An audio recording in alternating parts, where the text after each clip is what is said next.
ಕಾಂಗ್ರೆಸ್ ಸರ್ಕಾರದ ಆಡಳಿತದಲ್ಲಿ ಗ್ಯಾರಂಟಿ ಒಂದೇ ಇರೋದು, ಆತ್ಮಹತ್ಯೆ ಗ್ಯಾರಂಟಿ. ಈ ಆತ್ಮಹತ್ಯೆಯನ್ನ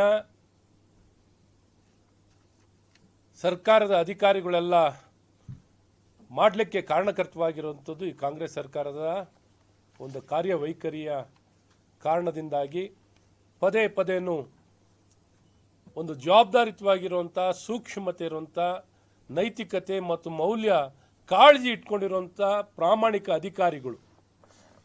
ನೋಡಿ, ಒಂದು ಹೆಣ್ಮಗಳು, ಈಗಾಗಲೇ ನಮ್ಮ ಪ್ರತಿಪಕ್ಷದ ನಾಯಕರು ಆರ್ ಅಶೋಕ್ ಅವರು ಹೇಳಿದ ಹಾಗೆ, ನಿರ್ಭೀತ, ನಿಷ್ಪಕ್ಷಪಾತ, ವಿಶ್ವಾಸಾರ್ಹ ಸುದ್ದಿಗಳಿಗೆ ಮತ್ತೊಂದು ಹೆಸರಾಗಿರುವ ನ್ಯೂಸ್18 ಕನ್ನಡ ಈಗ ಆಪ್ನಲ್ಲೂ ಲಭ್ಯವಿದೆ.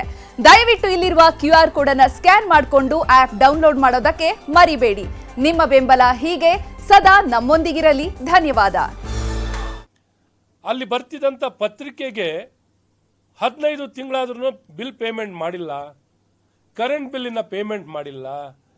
ಅಲ್ಲಿ ಯಾವುದೇ ರೀತಿಯಾದಂಥ ಕಾರ್ಯವನ್ನು ಮಾಡಲಿಕ್ಕೆ ಯಾವುದೇ ರೀತಿಯಾದಂಥ ವಾತಾವರಣ ಇಲ್ಲ, ಸಹಕಾರ ಇಲ್ಲ. ಆ ಪ್ರತಿನಿತ್ಯ ಅವರು ಅನುಭವಿಸ್ತಿರುವಂಥ ಅವಮಾನವನ್ನು, ಅಸಹಾಯಕತೆಯನ್ನು, ಅವ್ರಿಗಿರುವಂಥ ನೈತಿಕತೆ ಆಧಾರಿತವಾಗಿ ಅವರು ಆತ್ಮಹತ್ಯೆಯನ್ನು ನೇಣಿಗೆ ಶರಣಾಗಿ ಇವತ್ತು ಸರ್ಕಾರಕ್ಕೆ ಬಹಳ ಸ್ಪಷ್ಟ ಸಂದೇಶವನ್ನು ಕೊಟ್ಟಿದ್ದಾರೆ. ಈ ರೀತಿ ಲಜ್ಜೆಗೆಟ್ಟಂತ ಈ ಸರ್ಕಾರ ಯಾವ ಜವಾಬ್ದಾರಿನೂ ಇಲ್ಲದೆ ಮನ ಬಂದಂತೆ ಏನು ಬೇಕಾದ್ರೂ ಮಾಡಿದ್ರು ಜಯಿಸ್ಕೋಬಹುದು, ಯಾವುದ ಬಗ್ಗೆನೂ ಪರಿಜ್ಞಾನವಿಲ್ಲದೆ ಕಾರ್ಯವನ್ನು ನಿರ್ವಹಿಸ್ತಿರುವಂಥ ಇಂಥ ಕೆಟ್ಟ ಸರ್ಕಾರವನ್ನು ಬಾರಿನೂ ಜನ, ಅಧಿಕಾರಿಗಳು ಆತ್ಮಹತ್ಯೆಯನ್ನು ಮಾಡ್ಕೊಳ್ಳೋ ಮೂಲಕ ಬಯಲಿಗಿಳಿಯುವಂಥ ಪರಿಸ್ಥಿತಿ ಆಗಿದೆ. ಒಬ್ಬ ಸಾರ್ವಜನಿಕ ಆಗಲಿ, ಗುತ್ತಿಗೆದಾರ ಆಗಲಿ, ಸರ್ಕಾರದ ಯಾವ ಸರ್ಕಾರದಲ್ಲೂ ನಾವು ಸರ್ಕಾರಿ ಅಧಿಕಾರಿಗಳು ಆತ್ಮಹತ್ಯೆ, ಕಾಂಗ್ರೆಸ್ ಅವರು ಬಂದಾಗ ಮಾತ್ರ ಸರ್ಕಾರಿ ಅಧಿಕಾರಿಗಳು ಆತ್ಮಹತ್ಯೆ ಮಾಡ್ಕೊಳ್ಳುವಂಥದ್ದು ನಾವು ಕಾಣ್ತಾ ಇದ್ದೀವಿ. ಈಗಂತೂ ಸರಳಿ ಆತ್ಮಹತ್ಯೆಗಳು. ಇವತ್ತು ಅವರ ಇಲಾಖೆ ಸನ್ಮಾನ್ಯ ಪ್ರಿಯಾಂಕ್ ಖರ್ಗೆ ಅವರ ಒಂದು ಇಲಾಖೆಯಲ್ಲಿ ಅರಿವು ಕೇಂದ್ರದಲ್ಲಿ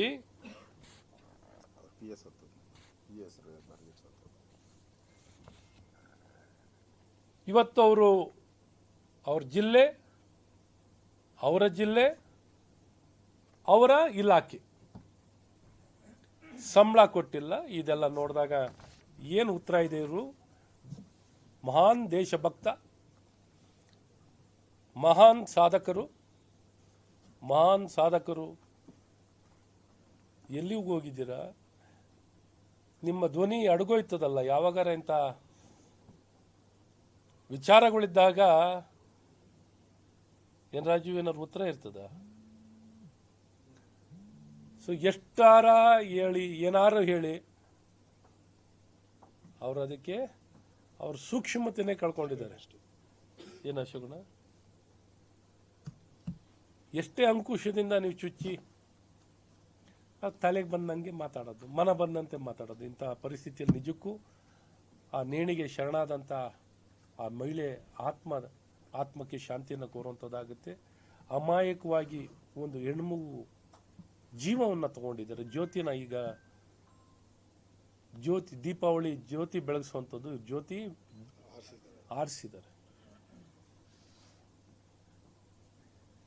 ಹಾಗಾಗಿ ಈ ಜನ ವಿರೋಧಿ ಸರ್ಕಾರ ಇನ್ನು ಜನ ಕೈ ಇಸ್ಕೊಳ್ತಿದ್ದಾರೆ, ಪಶ್ಚಾತ್ತಾಪ ಪಡ್ತಿದ್ದಾರೆ. ಇಂಥ ಜನರ ಜೀವ ತಗೊಳ್ಳುವಂಥ ಈ ಸರ್ಕಾರ ತೊಲಗಲಿ, ಸಾಕು ಇವರ ಸಹವಾಸ ಅಂತ ಎಲ್ಲ ಕಡೆನೂ ವಿಫಲರಾಗಿದ್ದಾರೆ. ಮತ್ತೇನಾರು ಬಾಯಿ ತೆಗೆದ್ರೆ ಸಾಕು. ಅವರು ಯಾರ ಪ್ರಜಾಪ್ರಭುತ್ವದ ಬಗ್ಗೆ ಮಾತಾಡೋಂಥ ಪ್ರಿಯಾಂಕ ಖರ್ಗೆ ಯಾರ ಖಂಡಿಸಿದ್ರೆ, ಪ್ರಶ್ನೆ ಮಾಡಿದ್ರೆ ಖಂಡಿಸಿದ್ರೆ ಅವ್ರು BJP ಬೆಂಬಲಿಗರು. ನಿಮಗೆ ಪ್ರಜಾಪ್ರಭುತ್ವದ ಬಗ್ಗೆ, ಅಂಬೇಡ್ಕರ್ ಅವ್ರ ಬಗ್ಗೆ ಉಲ್ಲೇಖ ಮಾಡ್ಕೋತಿರ್ತೀರ. ನಿಮ್ಗೇನಾರ ನೈತಿಕತೆ ಇದೆಯಾ? ಯಾರ ಬಯಲಿಗೆ ಎಳೆದು ಹೇಳಿಕೆಯನ್ನು ಕೊಟ್ಟರೆ ಸಾಕು, ಕ್ರಿಟಿಸಿಸಮ್ನ ನೀವು ಸಹಿಸ್ಕೊಳಕ್ಕಾಗಲ್ವಲ್ಲ. ನೀವು ಯಾವ ಪ್ರಜಾಪ್ರಭುತ್ವವನ್ನು ಗೌರವಿಸ್ತೀರಾ? ನಿಮ್ಗೇನಾದ್ರು ಪ್ರಜಾಪ್ರಭುತ್ವ ಅಂದ್ರೆ ಏನಾದ್ರು ಗೊತ್ತಿದೆಯಾ? ಎಲ್ಲಿಂದ ನೀವು ಅಧಿಕಾರ ಪಡ್ಕೊಳ್ಳೋದು? ಅಧಿಕಾರ ಇಲ್ಲ ಅಂದ್ರೆ, ಜವಾಬ್ದಾರಿ ಇಲ್ಲ ಅಂದ್ರೆ ನೀವು ಯಾವ ಪ್ರಿಯಾಂಕರಿಗೆ ಅಧಿಕಾರ, ಇವತ್ತು ಜವಾಬ್ದಾರಿ ಅಂತ ದೊಡ್ಡ ಶಕ್ತಿ ಇದು. ಇಂಥ ಒಂದು ಶಕ್ತಿನ ನೀವು ಪಡ್ಕೊಂಡು ಆ ಅಧಿಕಾರದ ಅಮಲಿನಲ್ಲಿ ಏನ್ ಬೇಕಾದ್ರೆ ಮಾಡಿದ್ರು ಅರಗಿಸ್ಕೋತೀವಿ, ಏನ್ ಬೇಕಾದ್ರೆ ಮಾಡ್ತೀವಿ, RSSನ ಚಟುವಟಿಕೆಗಳನ್ನೆಲ್ಲ ನಿಯಂತ್ರಣ ಮಾಡ್ತೀವಿ, ಕಡಿವಾಣ ಆಗ್ತೀವಿ. ನಿಮ್ಮ ಸಾಧನೆ, ನಿಮ್ಮ ಕೊಡುಗೆ ಏನು ಸ್ವಾಮಿ? ಈಗ ಹೇಳ್ತಿರಲ್ಲ ಅಶೋಕಣ್ಣವರು, ಮಲ್ಲಿಕಾರ್ಜುನ್ ಖರ್ಗೆ ಅವರ ಮಗ ಆಗಿರೋದಕ್ಕೆ ನಿಮ್ಗೆ ಇವತ್ತಿಲ್ಲೇನೋ ಒಂದು ಸ್ಥಾನ. ಪ್ರಿಯಾಂಕ್ ಖರ್ಗೆ ಆಗಿ ನೀವೆಲ್ಲಿ ಇರ್ತಿದ್ರಿ? ಪ್ರಿಯಾಂಕ್ ಖರ್ಗೆ ಆಗಿದ್ರಿ ಎಲ್ಲಿ? ಏನಾರು ಒಂದು ಉದ್ಯೋಗನಾರ ಸಿಕ್ತಿತ್ತು ಇವ್ರಿಗೆ?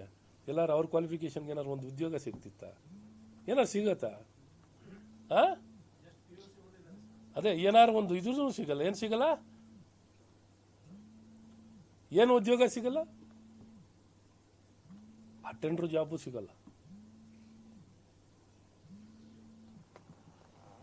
ಇಂಥವ್ರು ಇವತ್ತು ರಾಜ್ಯವನ್ನು ಆಡಳಿತವನ್ನು ಮಾಡಿ, ಅಬ್ಬಾ, ಅದು IT BT, science and technology ಮತ್ತು ಪಂಚಾಯತ್ ರಾಜ್, ಇಂಥ ಇಲಾಖೆ ನಿರ್ವಹಣೆ ಮಾಡಿ ಇವತ್ತು ದೇಶದ ಬಗ್ಗೆ, ದೇಶದ ವಿಚಾರಗಳ ಬಗ್ಗೆ ಹಬ್ಬ ಏನೆಲ್ಲ ಜ್ಞಾನಿಗಳು. ಇಂಥ ಜ್ಞಾನಿಗಳನ್ನ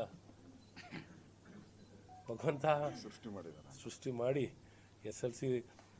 SLC ರಿಸಲ್ಟ್ ಬಗ್ಗೆ ಮಾತಾಡಲ್ಲ. ಅಂಬೇಡ್ಕರ್ ಅವರು ಏನು ಹೇಳಿದ್ದಾರೆ? ಸನ್ಮಾನ್ಯ ಪ್ರಿಯಾಂಕ್ ಖರ್ಗೆ ಅವರೇ, ಎಜುಕೇಟ್, ಆರ್ಗನೈಸ್, ಎಜುಕೇಟ್. ಇವ್ರು ಫಸ್ಟ್ ಮಾಡ್ತಾರೆ. ಓನ್ಲಿ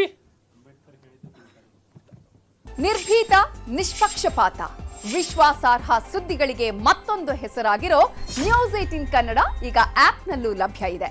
ದಯವಿಟ್ಟು ಇಲ್ಲಿರೋ QR ಕೋಡ್ ಅನ್ನ ಸ್ಕ್ಯಾನ್ ಮಾಡಿಕೊಂಡು ಆಪ್ ಡೌನ್ಲೋಡ್ ಮಾಡೋದಕ್ಕೆ ಮರಿಬೇಡಿ. ನಿಮ್ಮ ಬೆಂಬಲ ಹೀಗೆ ಸದಾ ನಮ್ಮೊಂದಿಗಿರಲಿ. ಧನ್ಯವಾದ.